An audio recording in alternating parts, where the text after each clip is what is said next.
Thank you. I have no presentation. I'll just have a conversation with you. So I'll tell you a little bit about what I do and how we do 1 million by 1 million, and a little bit about my journey, and draw some parallels for you on what I'm seeing coming ahead of us.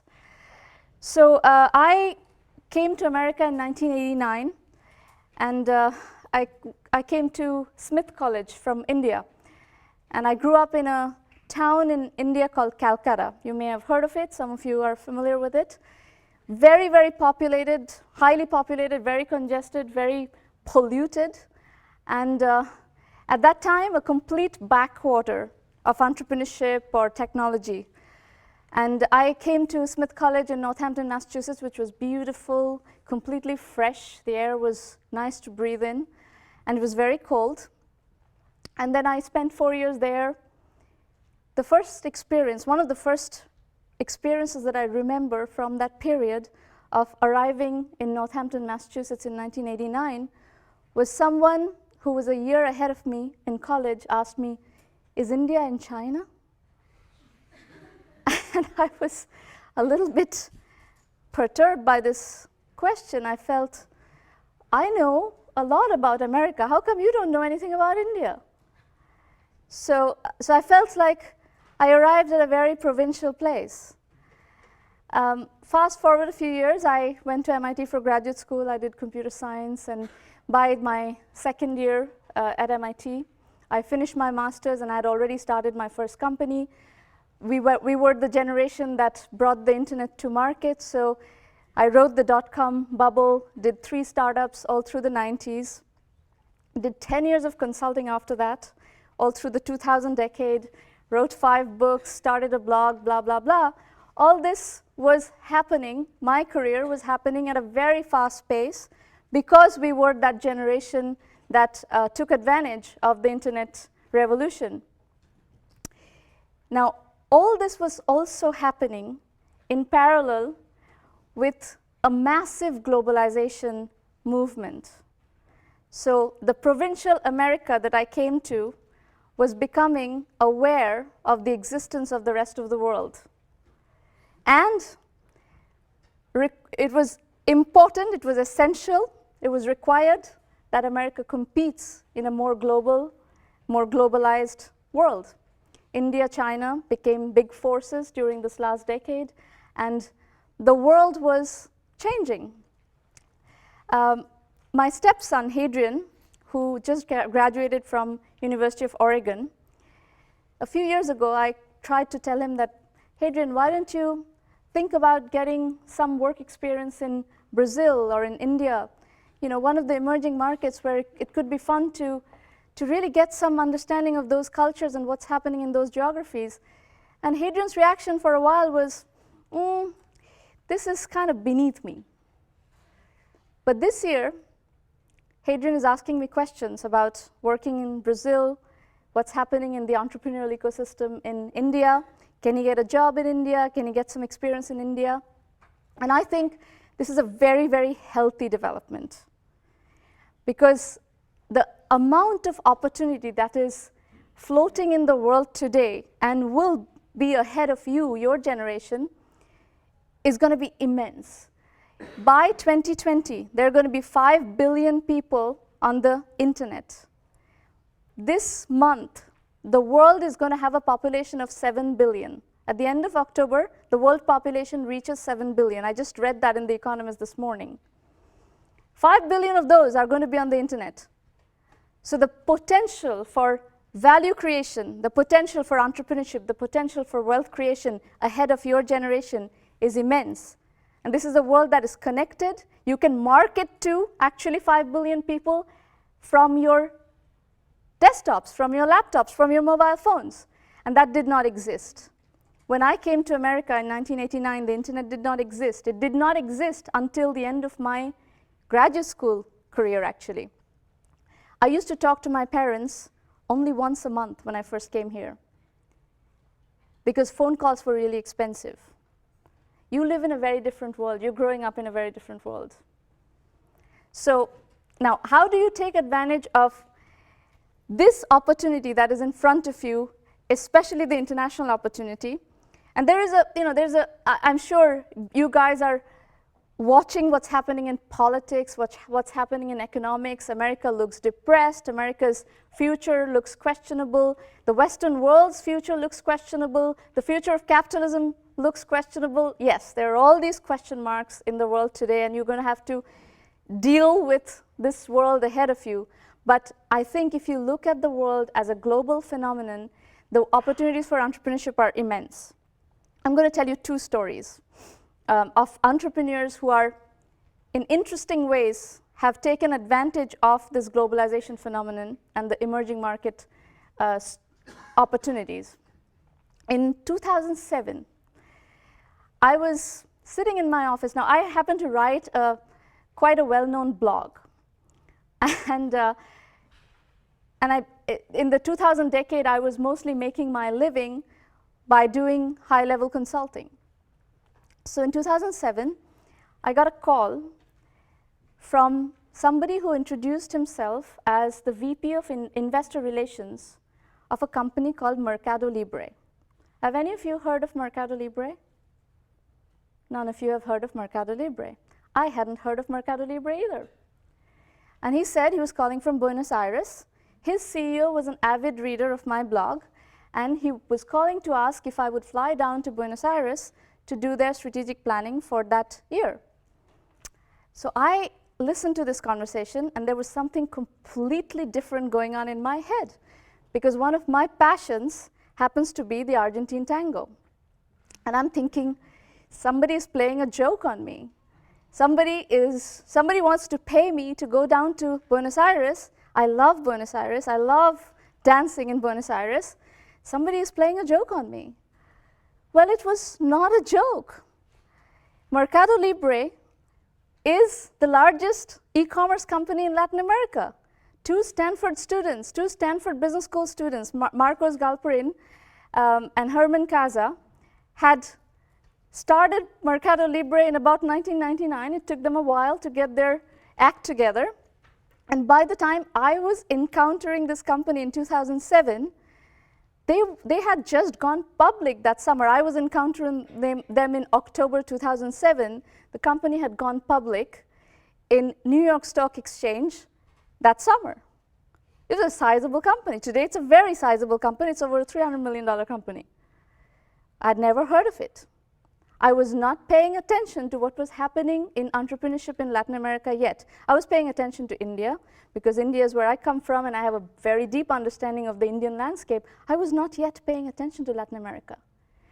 But if you look at what's going on in Latin America today, it's amazing. The opportunities are amazing. The internet, e-commerce, online businesses, technology, everything is in its nascent stage.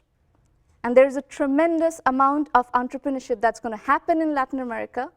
And some of you may want to take advantage of that. Now, to do this, to do international entrepreneurship, you're going to have to understand the subtleties of different cultures. When I came to America, I had some level of a culture shock. It took me some time to get oriented with how things operate in the United States. And similarly, since you guys are growing up in Silicon Valley in the United States, if you want to understand another culture, you're going to have to put in some effort and some understanding, some investment to understand the subtleties of other cultures and where the opportunities are. So here's the second story. There's a guy called Sridhar Vembu here in the Bay Area, and he runs a company called Zoho. Anybody heard of Zoho? 1, 2, 3. Okay, 4 maybe. So a few people have heard of Zoho. Zoho is a company that is competing with Google and Microsoft and Salesforce.com. All of these are huge companies. So even Salesforce.com, the smallest of the three, is over $1 billion in revenue.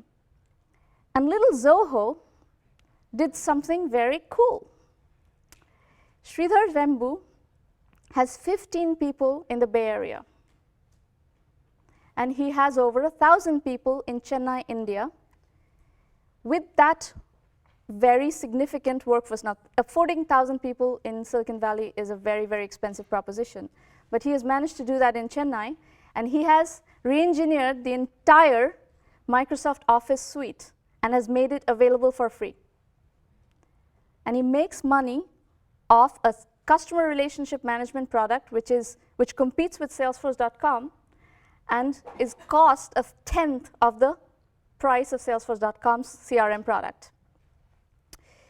And so this seems like an interesting strategy, and it's obviously working because Zoho is now a $100 million plus company. But the real subtlety in Sridhar Vembu's story is that this is a company that has to recruit 1,000 people in India, in Chennai, at the face of a job market, a war for talent that is fierce, absolutely. Today's India, when it comes to engineering talent, is actually, talent is the scarce resource. So hiring 1,000 people, training 1,000 people, and holding on to 1,000 people is a very, very difficult affair. So what did Sridhar do at the face of that challenge? And the reason I'm telling you this story is to help you understand that you have to understand the culture at its subtleties and depths to be able to really take advantage of that culture in an innovative way. Sridhar decided that he was not going to compete for that talent against the large players like Infosys, Tata Consulting, all these people who employ 30,000, 40,000 people. And the reason he did that was because he knew that he was not going to succeed. Instead, he started hiring high school students, your age group students, with the assumption that in India, the second tier, third tier engineering education system absolutely sucks. So his theory was, these kids, these high school kids, are going to go to a second tier or third tier engineering college for 2 or 3 years and completely waste their time. Instead, he runs Zoho University in-house. He gets these high school students, trains them in Zoho University. The kids do not have very high-flying resumes, but they're very productive. They're bright kids. They're capable kids. And within 6 months, they're productive. And it's a very stable workforce. And that is what's behind the innovation of how Zoho has been able to be successful in the market. This company is over $100 million now. Sridhar is going to be, I think Zoho is going to be a $1 billion company. So watch it. So all this is just to give you some stories and some examples of different opportunities in different cultures. It doesn't matter whether you look at Indonesia or whether, maybe you're passionate about surfing, and since you're a California kid, and you want to go to Bali and surf, and in the process also build a business. All these are possible. All these are viable careers. So that's my, discussion starter. I'd like to actually hear from you what's on your mind. What would you like to talk about? And before we open the floor up for Q&A, just a quick thing about 1 million by 1 million. The project that I run today, this is my 4th startup. Our goal is to help 1 million entrepreneurs reach $1 million in annual revenue. And thereby, we can crack open $1 trillion of global GDP and hopefully create 10 million jobs. That is the stated mission of the venture. How we do it? We run a virtual incubator. So anybody, whatever grade you're in, if you feel you really want to learn entrepreneurship in your own time, in a crash course manner, you can do 1 million by 1 million. We have entrepreneurs from all over the world at all different stages of their lives and careers doing 1 million by 1 million right now. And it includes a very comprehensive curriculum that has been developed over the last 6 years. And it has video lectures, online video lectures and case studies that you can basically study that at your own time. And then we also do this online coaching and mentoring. Now, all of you are invited next Thursday at 8 o'clock in the morning Pacific time to sign on to our free 1 million by 1 million roundtable and take a look at how we do this online mentoring and coaching. Go to 1m1m.sramanamitra.com and click on free public roundtables. You can sign on to this reality show. So the reality show is such that 5 entrepreneurs, up to 5 entrepreneurs, come and pitch me their business strategies. They'll tell me what they're doing, what they're working on, what they're struggling with, and I will coach them in real time. And the line is open for anybody who wants to listen